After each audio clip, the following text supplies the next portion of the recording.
বসছি, এখানে কোনো নেতা বসাই নাই। এখন তো যার যারভাবে যে যেখানে পারতেছে এখানে বসছে। আমি এখানে বসছি, এখানে তো কারো সমস্যা নাই। আমি সিঁড়ির নিচে বসছি এবং মানুষের যাতায়াতের সমস্যাও নাই, কোনো সমস্যা নাই। এখানে তো কোনো সমস্যা হইতেই পারে না। কয় না এখানে আপনি বসতে পারবেন না, এখানে বসলে আর সমস্যা আমাদের, আমরা প্রোগ্রাম করতে পারি না। এটা মূলত ইস্যু এটা না, মূলত ইস্যু হচ্ছে পরশু দিন আমার দোকানে ওই প্রোগ্রাম করছে ওই জায়গায়। পরশু দিন বৃহস্পতিবারে প্রোগ্রাম করার পরে 2300 টাকা বাকি দিতে, লোক দিয়ে নেওয়া 2300 টাকা বাকি, বিলটা দেওয়া হয় না। দেওয়া হয় না পরে আমি 3টা 4টা পর্যন্ত অপেক্ষা করছি। সন্ধ্যা 6টার পরে আমি কল দিছি 3-4টা। কল দেওয়ার পরে কল ধরে না, 8টার মাথায় কল ধরছে। কল দেওয়ার পরে বললাম ভাই আমার বিলটা বাকি রয়েছিল। বলে বিল করে দিলে হয় না। আমি বলছি না, আমরা তো ছোটো দোকান, আমাদের সন্ধ্যাবেলা বিল সবাইকে পেমেন্ট করতে হবে। তাই এই কথা বলার পরে সে বলে এটা তুমি 2300 টাকার জন্য ফোন দিয়ে দিলা। এইটা বলার পর থেকে সে কিন্তু সে বলে তুমি এখানে ব্যবসা করতে হলে 30,000 টাকা দিতে হবে, আমাকে 30,000 টাকা দিতে হবে এবং মাসে 10,000 টাকা দিতে হবে, আর নাহলে তোমরা এই 2 দোকান ব্যবসা করতে পারবে না। এটা কে বলছে? এটা তারেক বলছে আমাকে। হ্যাঁ, তারেক। আর সে আইন জনতা অধিকারের কি সেটা বলতে পারি না। সে আগে গণ অধিকার পরিষদে ছিল, সে পাগল বইলা সে গণ অধিকার পরিষদ থেকে লাত মেরে বাইকে দিচ্ছে। আচ্ছা, ওইটা ডিটেইলসে না যায় আপনার সাথে। পাগলামি করতেছে। আচ্ছা, এরপরে আজকে কি হয়েছে? আজকে মূলত আমি অসুস্থ, বাসায় ছিলাম। তো আমার ছোট ভাই গ্যাস এসে দোকান ভাঙচুর করছে। এই যে আমার দোকান, এই যে ভাঙচুর করছে, ঠিক আছে, আমার দোকান ভাঙচুর করছে এবং আমার অনেক মালামাল ক্ষতি করেছে, ক্ষতিগ্রস্ত হয়েছে। সিগারেট প্রায় আমার 15 থেকে 20,000 টাকার সিগারেট নাই হয়েছে, ঠিক আছে। আচ্ছা, তাদের বক্তব্য হচ্ছে তারা আসার পরে আপনারা নাকি তাদের উপর আগে অ্যাটাক করছেন। না না, এটা কোনো ধরনের, এখানে যারা ছিল তাদের কাছে আপনি প্রশ্ন করতে পারেন। এবং যারা আমি ছিলাম না, আমি বাসায় ছিলাম, আমি বাসার থেকে গল্পায় আসছি যে আমার বাইরে মারধর করা হচ্ছে এবং এখানে কেউ প্রতিবাদ করে না। ভিতর থেকে 2-3 জন ড্রাইভারে ওদেরকে আটকে রাখছে এবং তারা অনেকজন মিলে আমার বাইরে মারছে। আচ্ছা, এবং তারপরে তারা, আমি বাসা থেকে আইসা দেখছি ওইদিকে পুলিশ প্রটোকল দিয়ে ওনাকে নিয়ে গেছে। এরকম একটা পরিস্থিতি দাঁড়াইছে। আমার প্রায় 15,000 টাকার সিগারেট নাই হয়েছে, আমার অনেক মাল সামান ক্ষতিগ্রস্ত হয়েছে। এটার বিরুদ্ধে আমি আইনের আশ্রয় নিব। হ্যাঁ, আমি আইনের আশ্রয় আরে নিব। ভাই রে ভাই, একটু শেষ করেন। হ্যাঁ, আচ্ছা, এটা ছিল তার আর আপনার মিডলে নাও, ঠিক আছে। কিন্তু আমার প্রশ্ন হচ্ছে, এইটা প্রেস ক্লাবের একটা স্পেস, তার কথা বুঝতেছেন? প্রেস ক্লাবের স্পেস, এই জায়গা হচ্ছে মানুষ তাদের বিভিন্ন প্রবলেম সমস্যার কথা বলার জন্য এই জায়গাটা এসে দাঁড়ায়। তো সেই জায়গা যে আপনারা কয়েকটি দোকান আমরা দেখতে পাচ্ছি যে এখানে দখল করে, এক কথায় তো, কারণ এটা আপনার কার থেকে অথরিটি নিচ্ছেন আমরা জানি না।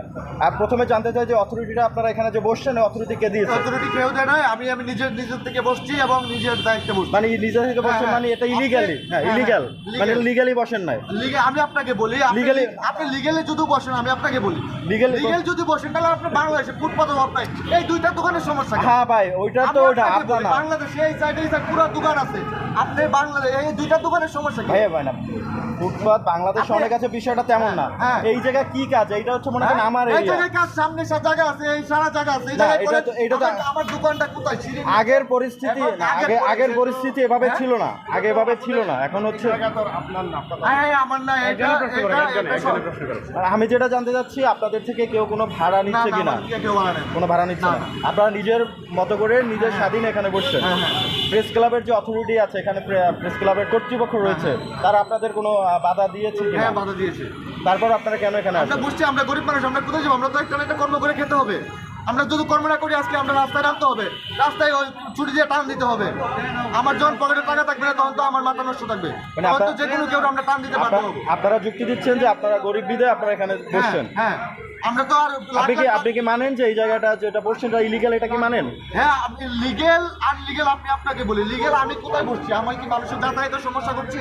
যাতায়াতের না, এই যে মানুষের অধিকারের কথা বলা, মানুষের জায়গা আছে দোকানের সামনে, ওরাই তো এসে চা খাই দিচ্ছে। না, এটা জায়গা না। জায়গাটা হচ্ছে এই যে এখানে যে আপনার বিভিন্ন ব্যানার নিয়ে মানুষ, এটা তো প্রেস ক্লাব। প্রেস ক্লাবটা আমাকে বুঝতে হবে যে জাতির একটা মিডিয়া এখানে মিডিয়া কাভারের জন্য মানুষ আসছে।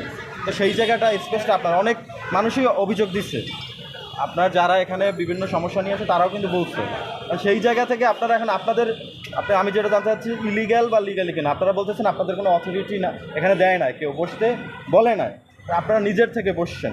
এবার কেউ বারণ করা সত্ত্বেও আপনারা যাচ্ছেন না। আসলে আপনারা তাহলে কি করতে চান? আপনাদের পরবর্তী পদক্ষেপ কি? আমরা তো এখানে বসবো। আমরা যেহেতু আমাদের টাকা পয়সা নেই, আমরা যারা আমাদের সমস্যা হচ্ছে তারা আমরা কিছু টাকা দিয়ে লাখ 4 লাখ টাকা দিয়ে আমরা অন্য জায়গায় ব্যবসা করি। মানে আমাদের যতটুকু ক্যাপাবিলিটি আছে ততটুকু দিয়ে আমরা এখানে ব্যবসা মানে নিয়ে আপনাকে বসছি। আপনি বলতে চাচ্ছেন 4 লাখ টাকা দিলে আপনি এখান থেকে চলে হ্যাঁ, যাবেন? চলে যাবো। মানে 4 লাখ টাকা দিবে দিলে আপনাকে, আমি অন্য জায়গায় গিয়ে আপনারা ব্যবসা অন্য কোনো করতে পারবো। অন্য জায়গায় যাবেন? এটা তো এটা কেমন কথা? আপনি একটা অন্য একটা গভর্নমেন্ট একটা প্রপার্টিতে এসে বসছেন উইদাউট কোনো পারমিশন, আবার বলতেছেন 4 লাখ টাকা দিলে চলে যাবেন। তাহলে তা আমার যত রুক্তি আছে তত রুক্তি আমি বসছি। আপনার পরিচয়টা জানেন? আমার নাম মোহাম্মদ সুমন। আচ্ছা, আপনি কি মানে এছাড়া এর বাইরে কি করেন? এর বাইরে কি করেন? এর বাইরে কিছুই করি না, সাধারণ কর্মী। ধন্যবাদ।